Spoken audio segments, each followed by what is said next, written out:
Soy la alumna Torres Delgado. En esta oportunidad les hablaré sobre la presión arterial. ¿Qué es la presión arterial? Es la fuerza que la sangre ejerce contra las paredes arteriales. Cuando medimos la presión arterial, el resultado se registra con dos números. El primer número llamado presión arterial sistólica, que esa presión es causada cuando el corazón se contrae y empuja la sangre hacia afuera. Y el segundo número llamado presión arterial diastólica, que es la presión que ocurre cuando el corazón se relaja y se llena de sangre. Los valores normales para la presión arterial en adultos se encuentra dentro de los rangos 90-60 milímetros de mercurio hasta 120-80 milímetros de mercurio. Pero, ¿qué pasa si existe una presión arterial alta o conocida también como hipertensión? Los valores se encontrarán desde 130 a más en sistólico y de 80 a más para diastólico, por lo que se registrará como 130 sobre 80. ¿Qué sucede si la primera cifra de sistólico está de 130 a más y la segunda cifra diastólico es menos de 80? Este problema es llamado hipertensión sistólica aislada. Mayormente lo encontramos en personas adulto mayor y esto puede ser una consecuencia de problemas de salud como derrames cerebrales, enfermedades cardíacas, insuficiencia renal y problemas oculares. No olvidemos también que irá acompañado de disnea grado 3 según escala MMRC. Ahora, pasando a la presión arterial baja o hipotensión, el rango se encuentra por debajo de los valores 90-60. La persona se siente débil, mareado o incluso a veces siente que se va a desmayar. Los instrumentos que usaremos para medir la presión arterial son un tensiómetro y un estetoscopio. Las partes de un tensiómetro son el brazalete, que dentro tiene una cámara inflable, un manómetro, la válvula de presión, la válvula, y la perilla de goma. Y las partes de un estetoscopio son las olivas, los tubos auditivos, el tubo en Y, la manguera, la campana y la membrana. Ahora pasaremos a realizar el procedimiento para medir la presión arterial. Ya, ahora pasamos a buscar el pulso radial de la paciente. Una vez que encontramos el pulso radial, colocamos el tensiómetro.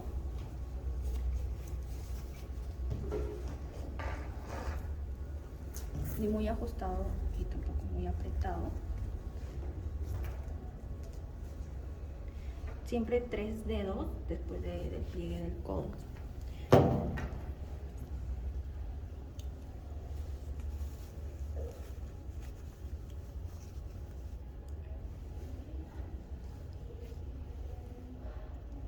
Buscamos el pulso braquial. Sí. Cerramos la válvula y empezamos a insuflar.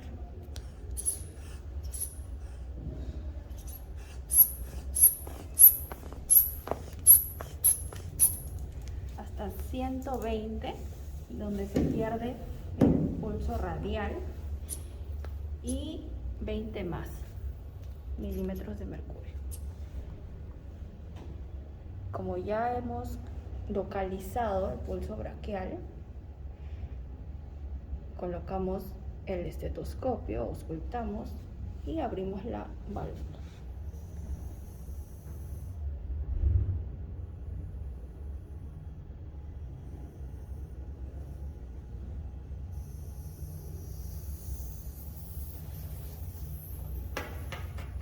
Nuestra paciente se encuentra en presión arterial de 100-80. Gracias. Buenas, soy la alumna Nicole Stephanie Flores Orihuela y hoy voy a hablar sobre la frecuencia cardíaca. En primer lugar, ¿qué es la frecuencia cardíaca? La frecuencia cardíaca es considerado como un signo vital para la medición de salud de las personas. Esta se describe como la cantidad de veces que el corazón llega a latir en el intervalo de un minuto.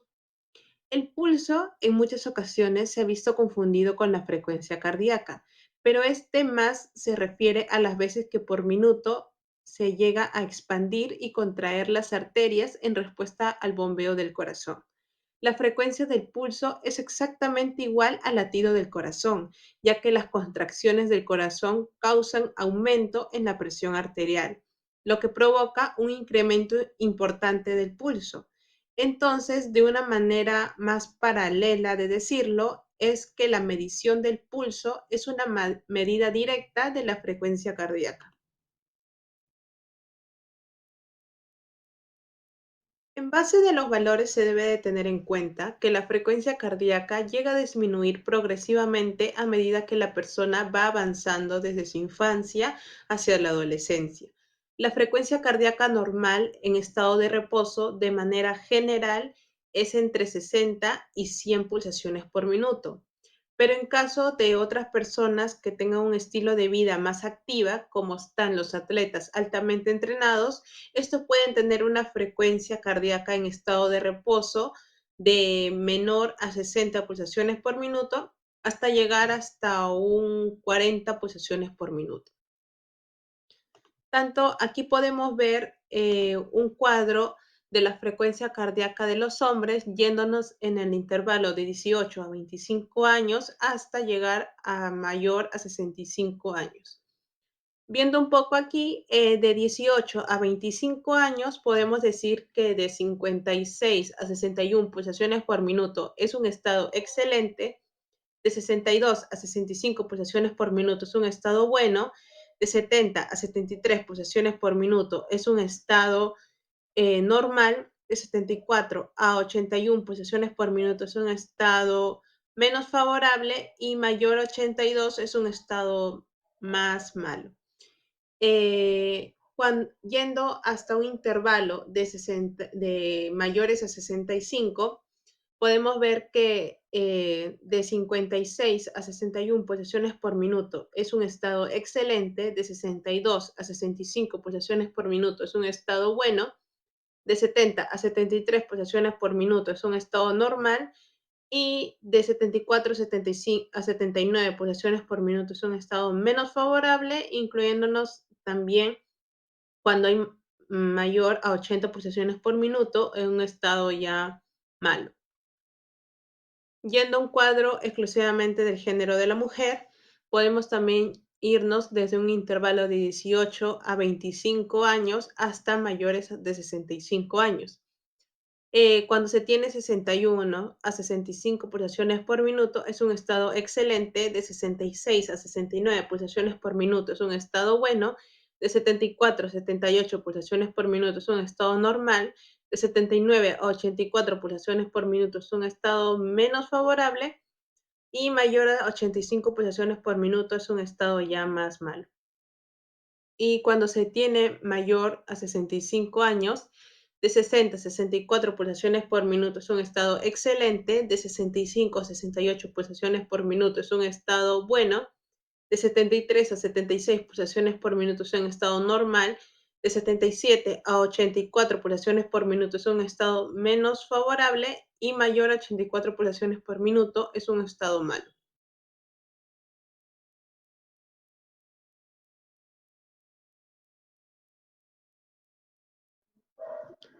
Basándonos ya en algunas complicaciones que puede deberse al aumento de los valores, tanto en la disminución de estas, podemos hablar, claro, de una bradicardia, que es la frecuencia cardíaca baja, ya que como se mencionó antes, la frecuencia cardíaca en reposo suele latir entre 60 a 100 veces por minuto.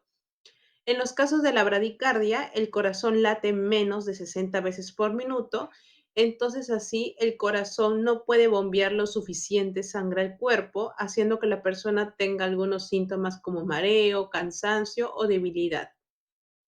Entre algunas de sus causas que puede deberse es que haya un daño del tejido cardíaco relacionado con el envejecimiento, también daño de los tejidos cardíacos por una enfermedad cardíaca o un ataque cardíaco, una afección cardíaca presente en el momento del nacimiento, una inflamación del tejido cardíaco, que es conocida como la miocarditis, una complicación después de una cirugía del corazón, una glándula tiroides poco activa, que también es conocido como hipotiroidismo, el desequilibrio de sustancias químicas de la sangre, como el potasio o el calcio, también pausas repetidas en la respiración durante el sueño.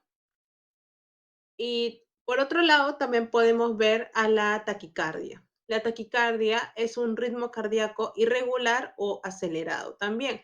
Es decir, generalmente es de más de 100 latidos por minuto que puede llegar hasta 400. Este ritmo que es más elevado hace que el corazón no pueda bombear sangre con oxígeno a todo el cuerpo. Eh, Esto puede darse en las cavidades superiores del corazón, que es la taquicardia auricular, como también en las cavidades inferiores del corazón, como es la taquicardia ventricular. Algunas de sus causas pueden ser patologías relacionadas con el corazón, como la presión sanguínea alta, el suministro deficiente de sangre al corazón debido a alguna arteriopatía coronaria, también otras patologías médicas como enfermedades tiroideas, algunas enfermedades pulmonares. Entre estas funciones que pueden interferir en una determinada frecuencia cardíaca está la prueba térmica, que luego de sumergir una mano en agua fría, la presión arterial sistólica se incrementa en 15 milímetros de mercurio y la diastólica en 10 milímetros de mercurio. Por ende, también la frecuencia cardíaca se incrementa en más de 10 latidos por minuto. También en otra prueba, que es de la prueba de estrés emocional, en estos casos la presión arterial se incrementa en unos 15 milímetros de mercurio y la frecuencia cardíaca más de 10 latidos por minuto.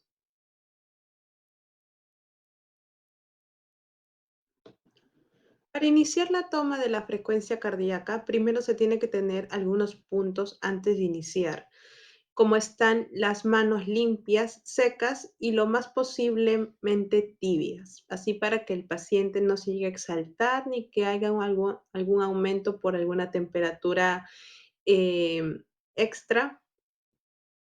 También tenemos que tener en cuenta que el paciente esté en reposo al menos unos 10 a 15 minutos antes de controlar el pulso. También verificar si el paciente ha recibido medicamentos que afecten a la frecuencia cardíaca. También tenemos que tener en cuenta evitar el uso del dedo pulgar, dado que el latido de este dedo es muy fuerte y se puede confundir con los pulsos del paciente y del examinador. También se tiene que oprimir suavemente la arteria para no hacer desaparecer totalmente el pulso. Después de revisar todos los parámetros previos para la definición de la frecuencia cardíaca, hacemos el procedimiento de la toma. Debajo del dedo pulgar, en la misma línea, con el dedo índice y el dedo medio, procedemos a buscar la arteria radial y después con una ligera presión encontramos el pulso. Cuando se llegue a encontrar el pulso de la arteria radial, procedemos a contabilizar las pulsaciones en un intervalo de 1 minuto.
pulsaciones por minuto. Entrando en su rango de edad del paciente, se podría decir que su frecuencia cardíaca está un poquito elevada, pero dentro de lo normal.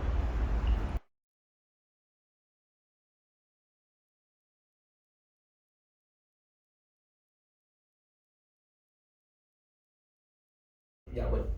Buenas tardes con todos. Mi nombre es Rubén Ángel López Gomán, soy alumno de la Escuela Profesional de Medicina Humana y el día de hoy vamos a hablar sobre lo que es la frecuencia respiratoria. Para empezar, ¿qué es la frecuencia respiratoria? Es uno de los signos vitales en el cual refleja la actividad pulmonar, ¿no? Reflejando lo que es los ciclos de inspiración y expiración, ¿no? Entonces, es decir, que vendría a ser lo que nosotros, es el oxígeno que ingresa a nuestro cuerpo y la parte que ingresa, ¿no? Son los ciclos ventilatorios. ¿Cómo los podemos medir? Mediante la expansión y la contracción pulmonar, ¿no? De nuestra caja torácica. Ahora, tenemos que tener en cuenta varios criterios, ¿no? Uno de los principales es obligatoriamente se tiene que medir durante 1 minuto. ¿Ya? Entonces, ¿cuáles son la importancia de la frecuencia respiratoria? ¿Por qué es tan importante? ¿Por qué nos ayuda? ¿Por qué? Justamente porque apoya al diagnóstico médico, ¿no? Junto con los otros signos vitales. Ahora, ¿qué necesitamos para escuchar o medir la frecuencia respiratoria? ¿No? Un reloj que cuente con segundero o si no un cronómetro. Ahora, ¿cuáles son los rangos o parámetros normales de la frecuencia respiratoria? Tenemos un estándar, siempre va de 12 a 20 respiraciones por minuto. ¿Qué pasa cuando estos parámetros se van a ver alterados? Cuando está menor de 12 respiraciones por minuto, vamos a ver que vamos a tener una bradipnea, ¿no? Y cuando está mayor a 20 respiraciones por minuto, tenemos una taquipnea. Ahora, también tenemos cuando el paciente presenta una dificultad para respirar, lo vamos a denominar disnea. ¿Cómo vemos una disnea en un paciente? De esta manera. Es la sensación de falta de aire de la persona.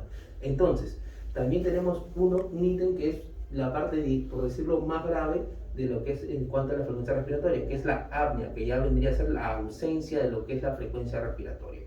Ahora, ¿qué recomendaciones damos nosotros para tomar la frecuencia respiratoria?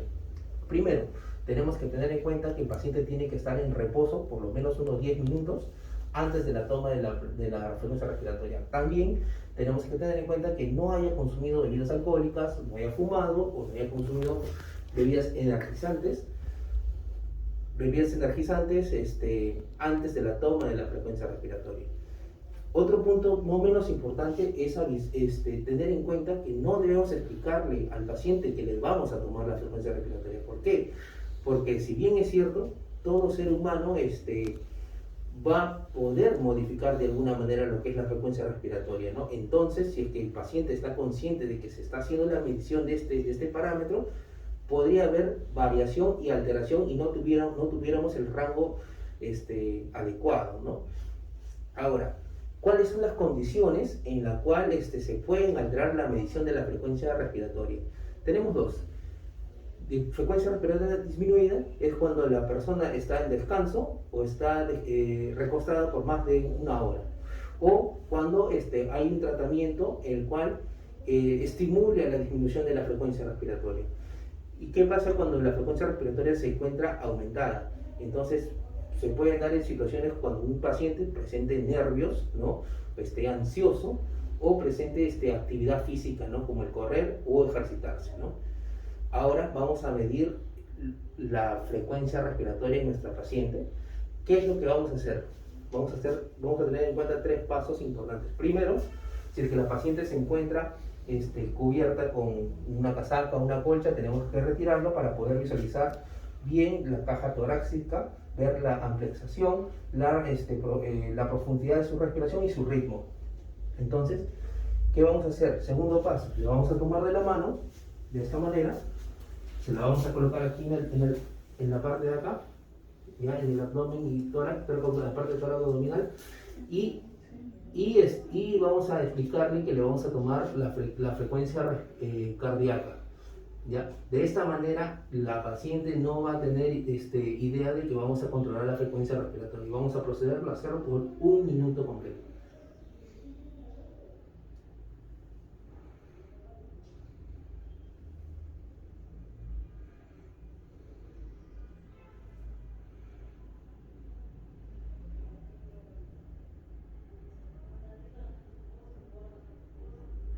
Bueno, hemos encontrado que la paciente tiene aproximadamente 20 respiraciones por minuto, lo cual se encuentra dentro de los rangos normales, ¿no? Siempre es de suma importancia ver el ritmo, la amplexación y la profundidad de la respiración para poder detectar cualquier anomalía en este criterio tan importante.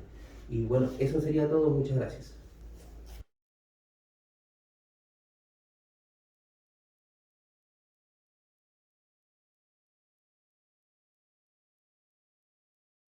Ya. Buenas tardes, soy la alumna Taina Hernández de la Facultad de Medicina. Hoy vamos a hablar sobre el tema de la temperatura. Bueno, la temperatura normal va de 36,5 a 37,2. La febrícula va de 37,4 a 38,5. Y luego sigue la fiebre alta, que es de 40 a más. Bueno, vamos primero con la desinfección del equipo.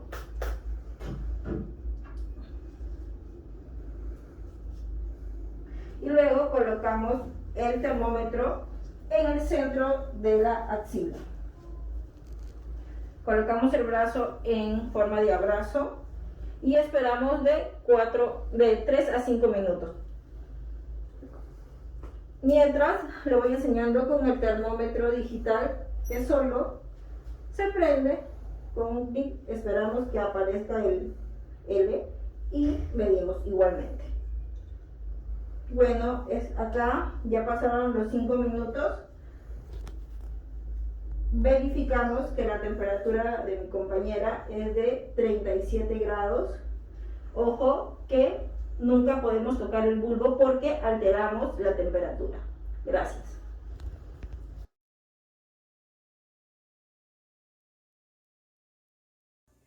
Buenas tardes, yo soy la alumna Micaela Patricia Tevez Cornejo y yo voy a continuar la exposición con el tema de la saturación de oxígeno. Bien, continuando con la exposición, yo voy a explicar sobre la saturación de oxígeno.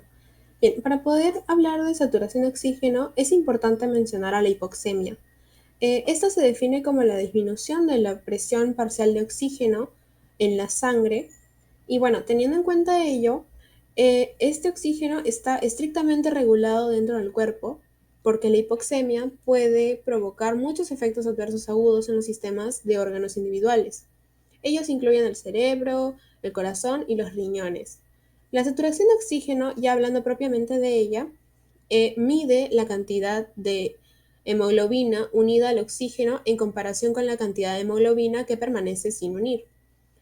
A nivel molecular, la hemoglobina consta de 4 subunidades de proteínas globulares. Cada subunidad está asociada con un grupo hemo. Posteriormente, cada molécula de hemoglobina tiene 4 sitios de unión al hemo fácilmente disponibles para unir oxígeno. Por lo tanto, durante el transporte de oxígeno en la sangre, la hemoglobina es capaz de transportar hasta 4 moléculas de oxígeno. Bien, ahora para el siguiente punto me voy a ayudar de mi diapositiva.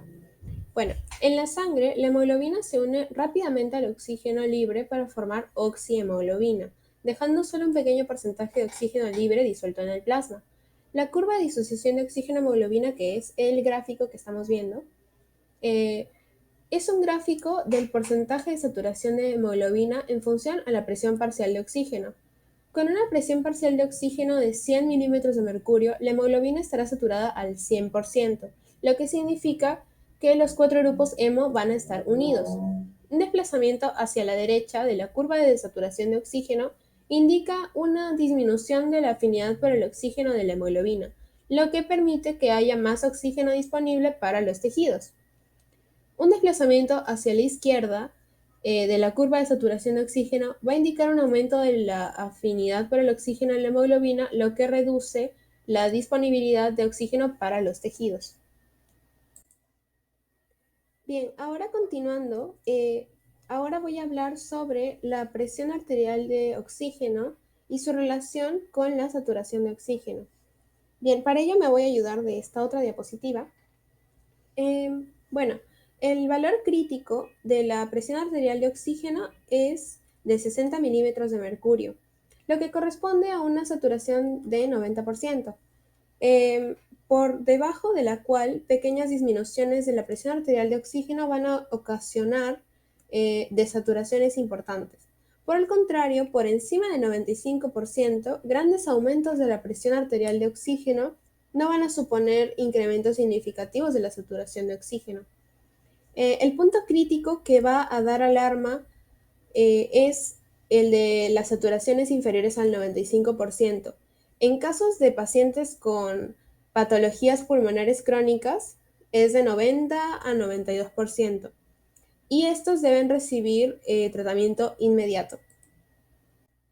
Bien, ahora es importante hablar sobre el dispositivo que nos va a ayudar a poder tomar la saturación de oxígeno, que se llama oxímetro de pulso o pulsoxímetro. Bueno, como podemos ver en la imagen, consta de una sonda que contiene un LED y un fotodetector. Los LED emiten luz en longitudes de onda fijas y seleccionadas, y el fotodetector va a medir la cantidad de luz transmitida a través de un lecho vascular seleccionado, como la punta del dedo o el lóbulo de la oreja. También ahora vamos a explicar qué es la ley de Beer-Lambert de absorción de la luz. Esta ley describe cómo se absorbe la luz cuando pasa a través de un solvente transparente como el plasma, que contiene un soluto que absorbe la luz a una longitud de onda específica, como la hemoglobina. Los espectros de absorción de la hemoglobina oxigenada y reducida difieren. Por esta razón, la sangre arterial aparece roja, mientras que la sangre venosa aparece azul. Sin embargo, debido a que el tejido vivo absorbe la luz, es difícil determinar la proporción de saturación de hemoglobina en el cuerpo. La sonda del oxímetro supera esa dificultad emitiendo pulsos de luz, uno rojo y uno infrarrojo. Se coloca un detector frente a las luces en el otro lado del tejido. Entonces los diodos se encienden y apagan en secuencia rápida y el detector mide las diferencias. Las mediciones alimentan un algoritmo en un microprocesador donde se calcula la saturación de oxihemoglobina y finalmente se muestra al usuario. Bien, ya para finalizar, la consideración final es ya el hecho de la preparación del paciente para poder tomarle la saturación de oxígeno con nuestro pulsoxímetro. Bien, se debe considerar algunos factores antes de poder tomarle la saturación de oxígeno al paciente, como que el paciente debe quitarse el esmalte de las uñas y limpiarse el dedo antes de colocarlo dentro del pulsoxímetro, además de que se le debe examinar para observar si es que hay algún exceso de pigmentación. También, ya cuando se le va a colocar el oxímetro de pulso en la punta del dedo, la sonda debe de ajustarse bien al dedo, no debe quedar demasiado apretado ni demasiado flojo, ya que esto puede generar una lectura inexacta. Las posibles maneras de poder mejorar las señales del oxímetro de pulso incluyen el frotar y calentar la piel, aplicar un vasodilatador tópico, probar con un sitio de sonda diferente. Esto va a ser específicamente cuando se toma en el lóbulo de la oreja. También probar con una sonda diferente y usar un tipo de oxímetro distinto. Y los factores que pueden reducir la precisión de las señales del oxímetro pueden incluir el esmalte de uñas, la hiperpigmentación en la piel, una iluminación ambiental de alta intensidad, una perfusión disminuida, un movimiento excesivo del paciente o artefactos de movimiento, una presencia de una hemoglobina anormal, una carboxihemoglobina, unos colorantes intravasculares y una presión reducida de saturaciones por debajo del 83%. Bueno, esto sería todo por mi parte. Muchas gracias. Bueno, ahora vamos a proceder a hacer la toma de la saturación de oxígeno. Para ello, el paciente tiene que haber reposado al menos 5 minutos y vamos a limpiar primero el dispositivo con un pañito. Ahora que el paciente ya ha reposado, vamos a encender el dispositivo y primero nos vamos a fijar si el paciente tiene esmalte en las uñas que no presenta, tampoco presenta hiperpigmentación, así que ahora podemos proceder a la toma. Vamos a encender el dispositivo y lo vamos a introducir en su dedo y tiene que reposar unos segundos encima de la superficie.